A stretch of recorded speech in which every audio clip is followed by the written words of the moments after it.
मान लो कि आप कार चला रहे हो और कार चलाते चलाते सामने अचानक से सड़क पे एक इंसान दिख जाए आपको, और आप मोशन इन वन डायमेंशन कर रहे हो, तो आप लेफ्ट राइट मोड़ नहीं सकते, आपको सीधे ही जाना पड़ेगा। और सामने से ही हटने का नाम नहीं ले रहा है, उल्टी तरफ देख रहा है, उसको आप दिख नहीं रहे, तो हटेगा ही नहीं। तो ऐसे केस में क्या होगा, आपको ब्रेक लगा करके कार को रोकना पड़ेगा। लेट्स से आपकी इनिशियली कोई स्पीड थी यू।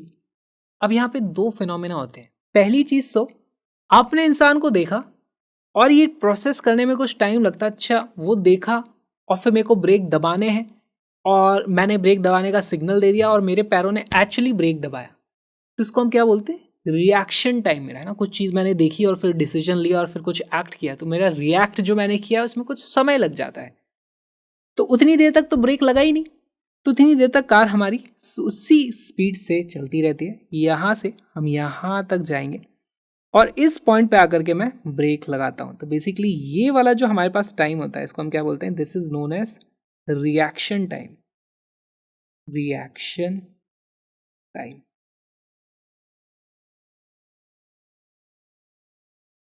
रिएक्शन टाइम पे हमने इस वक्त क्या किया, इस वक्त मैंने अप्लाई कर दिए ब्रेक्स। ब्रेक्स, ठीक।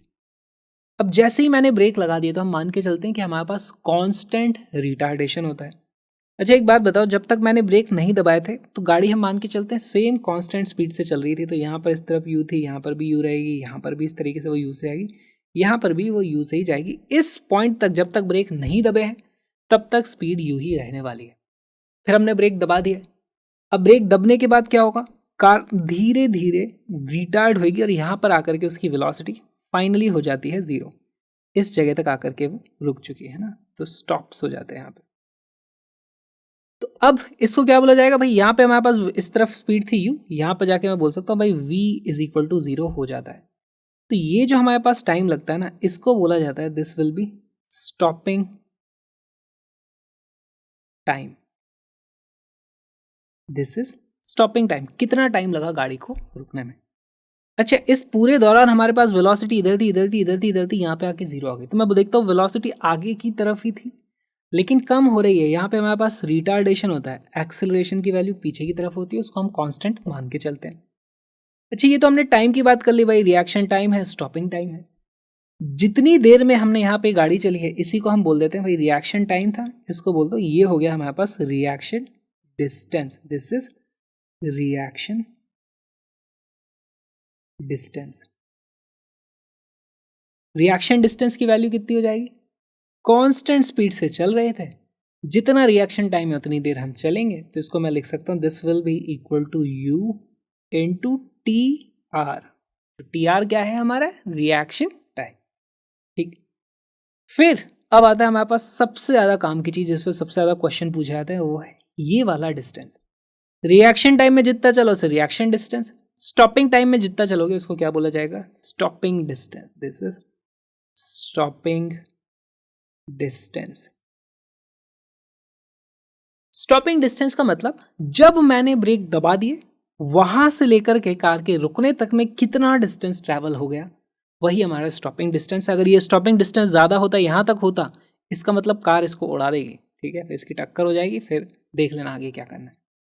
तो सबसे ज्यादा सवाल इसी पे पूछे जाते हैं, स्टॉपिंग डिस्टेंस कैसे पता करोगे। तो देखो यहां पर हमारे पास जो इक्वेशन यूज होगी, s is equal to u t plus half a t square. अगर ये आप यूज करते हो तो इसमें आपको टाइम की जरूरत पड़ती है। क्या मुझे पता है यहाँ पे टाइम कितना लगने वाला है, मुझे वो एक्चुअली पता नहीं है, वो भी मुझे कैलकुलेट करना पड़ेगा। तो हम वो सब चीज़ें नहीं करते, हम इक्वेशन यूज कर लेंगे v square is equal to u square plus two a s. Sign convention के साथ चलेंगे। वेलोसिटी फाइनली जीरो हो चुकी है तो इसकी वैल्यू जाएगी जीरो का square is equal to u. हमारे पास देखो, इसको मैं मान लेता हूँ भाई, ये हमारे पास पॉजिटिव डायरेक्शन है, तो यू की वैल्यू कितनी हो जाएगी, कुछ होगी, पॉजिटिव हो या नेगेटिव हो फर्क नहीं पड़ता क्योंकि उसका स्क्वायर हो रहा है, स्क्वायर पॉजिटिव ही हो जाता है। प्लस टू टाइम्स एक्सेलरेशन कितना है, देखो एक्सेलरेशन ऑपोजिट डायरेक्शन में, एक्सेलरेशन की जो भी वैल्यू होगी वो नेगेटिव आने वाली है।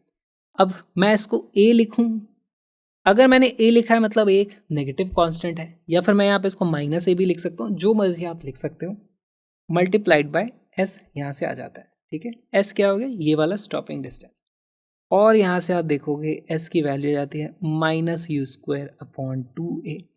यहाँ पे फील करने की कोशिश करो, एक्सेलरेशन नेगेटिव है, पीछे की तरफ है। अगर मैं सिर्फ मैग्नीट्यूड की बात करूं, है ना, तो मैग्नीट्यूड, क्योंकि मोस्टली सवाल आपके इसी से होना है, मैग्नीट्यूड ऑफ स्टॉपिंग डिस्टेंस वो होता है हमारे पास u²/2a। बहुत इंपॉर्टेंट फॉर्मूला, आप चाहो तो इसे याद कर लो, नहीं तो डेराइव करना ही कोई बहुत बड़ी चीज़ नहीं है। याद रखोगे तो चुटकियों में क्वेश्चंस को सॉल्व कर पाओगे। कई बार इनिशियल स्पीड को डबल कर देते हैं तो हमारे पास स्टॉपिंग डिस्टेंस 4 टाइम्स हो जाएगा।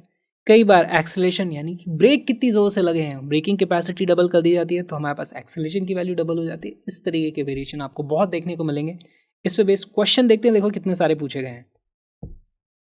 A car is moving with speed of 150 km/h, and after applying the brakes, it moves 27 meter before coming to total rest. If the same car is moving with 1/3 of its original speed, on applying brakes, it will stop after traveling. तो देखो, हमें पता है stopping distance का जो magnitude है वो है u²/2a के बराबर। हमारे पास एक्सेलरेशन नहीं चेंज हुआ है क्योंकि कार के ब्रेक्स के बारे में कोई बात नहीं करी है, तो ब्रेकिंग कैपेसिटी उतनी है, एक्सेलरेशन उतना ही रहने वाला है। तो मैं लिख दूंगा भाई stopping distance will be proportional to u² होने वाला है। तो हमारे पास वैल्यू आ जाती है भाई s2/s1 की जो वैल्यू आएगी वो आ जाएगी u2/u1 के स्क्वायर के बराबर।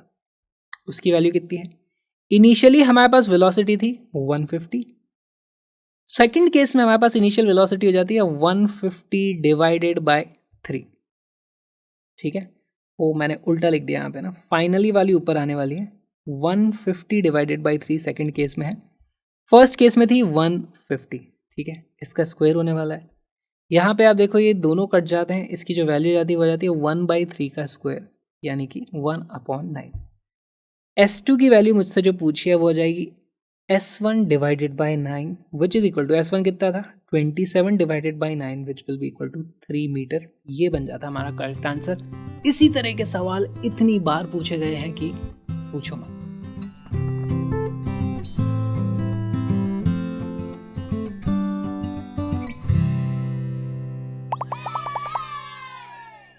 A car moving with a speed of 40 km/h can be stopped by applying brakes at least after 2 meter। तो हमारे पास कोई कार चल रही है ना, अगर हमारे पास एक कार है जो इस तरफ चल रही है 40 की स्पीड से, 40 km/h की स्पीड से, अगर मैं ब्रेक लगा दूं वो यहाँ से जाती है 2 मीटर कम से कम चलेगी। लेट से इसको मैं बोल देता हूँ S1 जो कि हमारा स्टॉपिंग डिस्टेंस है फॉर केस नंबर 1। अच्छा, हमारे पास स्टॉपिंग डिस्टेंस का फॉर्मूला क्या है? s=u²/2a। बहुत ही सिंपल सवाल है। इनिशियल स्पीड बोल रहे हैं कि भाई जब वो 80 की स्पीड से चलती है तो मिनिमम उसको स्टॉपिंग डिस्टेंस कितना होने वाला है, स्टॉपिंग डिस्टेंस पता करना है सेकंड केस में। वीडियो को पॉज करो, क्वेश्चन को सॉल्व करो।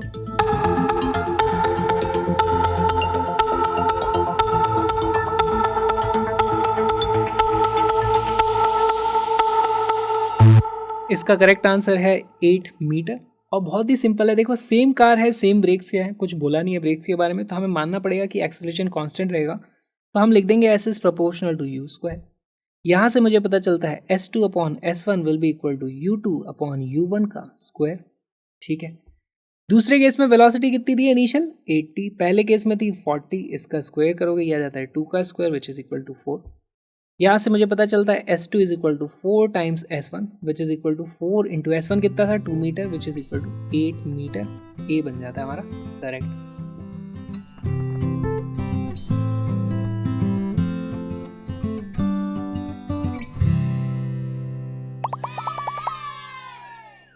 एक्सेलरेशन अगर कांस्टेंट ना हो तो उस केस में हम जो मोशन की इक्वेशंस को सॉल्व करते हैं हम उसको बोलते हैं कि यार ये जनरल इक्वेशन ऑफ मोशन है। अगर हमारे पास एक्सेलरेशन कांस्टेंट हो या ना हो ये इक्वेशंस हमेशा वैलिड होती हैं। अगर एक्सेलरेशन की वैल्यू कांस्टेंट हो जाती है तो हमारी लाइफ थोड़ी आसान हो जाती है और हमारे पास वो 3 फेमस इक्वेशन आ जाती हैं, s is equal to ut plus half at square, v is equal to u plus at and v square is equal to u square plus 2as। अगर एक्सेलरेशन कांस्टेंट नहीं है ऐसे केस में क्या करना है? सबसे पहली चीज हमारे को लिखना है a is not equal to constant. ऐसे केस में हमारे पास क्या क्या रिलेशन आया था? हम वेलोसिटी को हमेशा लिखते हैं dx/dt, हम एक्सेलरेशन को हमेशा लिख देंगे dv/dt, है ना, change in velocity upon time जो भी होता है। यहाँ से हमारे पास एक और रिलेशन आ जाता है। देखो जैसे मुझे लिखा हुआ है acceleration is equal to dv/dt है, इसको मैं मल्टीप्लाई कर दूंगा dx से और यहाँ भी मल्टीप्लाई कर दूंगा dx से।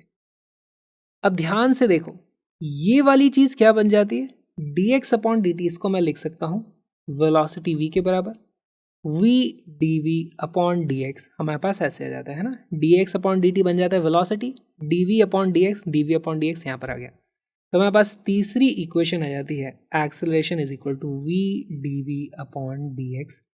ये कुछ रिलेशन है जिनकी मदद से हम बहुत सारे क्वेश्चंस को सॉल्व करने वाले हैं। उसके कुछ एग्जांपल्स देखते हैं।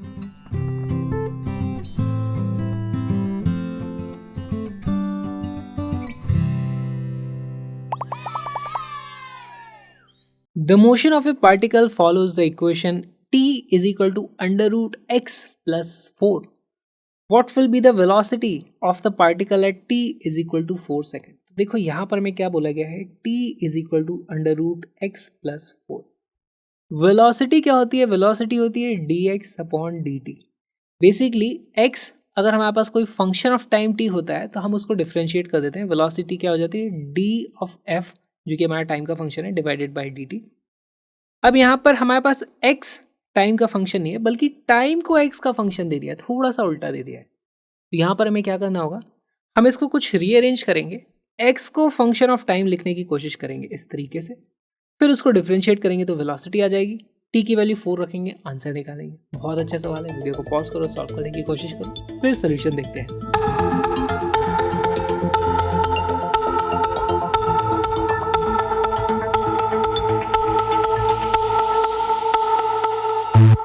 इसका करेक्ट आंसर है सी। सॉल्व करते हैं। देखो यहीं से इसे मैं रीअरेंज कर सकता हूँ। मेरे पास रूट एक्स की वैल्यू कितनी आ जाएगी, t माइनस 4। यहाँ पे दोनों तरफ स्क्वायर कर देंगे तो x की वैल्यू कितनी आती है, t माइनस 4 का स्क्वायर इस तरीके से, या फिर आप इसी को लिख सकते हो भाई x की वैल्यू आ जाती है t square plus 16 minus 8t। t की अलग अलग वैल्यूज डालते जाओ, x की अलग अलग वैल्यूज मिलती जाएंगी। अब मैं लिख सकता हूँ, मेरे पास आ गया है x as a function of time t। Correct. Velocity पता करनी है, वेलोसिटी होती है dx अपॉन dt। कर दीजिए इसे डिफरेंशिएट, तो हमें करना है d by dt of t square plus 16 minus 8t। Differentiate करो भाई, पहले इसको डिफरेंशिएट करेंगे, इसको डिफरेंशिएट करेंगे, टी स्क्वायर का डिफरेंशिएशन आ जाएगा 2t प्लस 16 का डिफरेंशिएशन होता है कांस्टेंट है वो, तो 0 आ जाएगा, माइनस 8t का डिफरेंशिएशन क्या हो जाएगा, 8 एज इट इज आ जाएगा, t की जगह आ जाएगा 1। This turns out to be 2t minus 8। अच्छा, हमसे velocity at t is equal to 4 second पूछिए, तो यहाँ पे आप t की जगह 4 रख दोगे तो 4 into 2 minus 8 which is equal to 0 and 0 becomes our correct answer. तो इतने आसान आसान सवाल यहाँ पे आपसे पूछे जाएंगे। ये जो छोटा सा वीडियो आपने देखा, एक छोटा सा पार्ट है हमारे बहुत ही प्यारे से क्रैश कोर्स नीट मंथ का। Link is in the description, जहाँ पे आप पूरा का पूरा कोर्स एक्सेस कर सकते हो, जहाँ पे बहुत सारे PYQs हैं और साथ में कलरफुल नोट्स की PDF भी आप खरीद सकते हो। All the links are in the description, जल्दी चेकआउट करो। हम मिलेंगे फुल कोर्स में।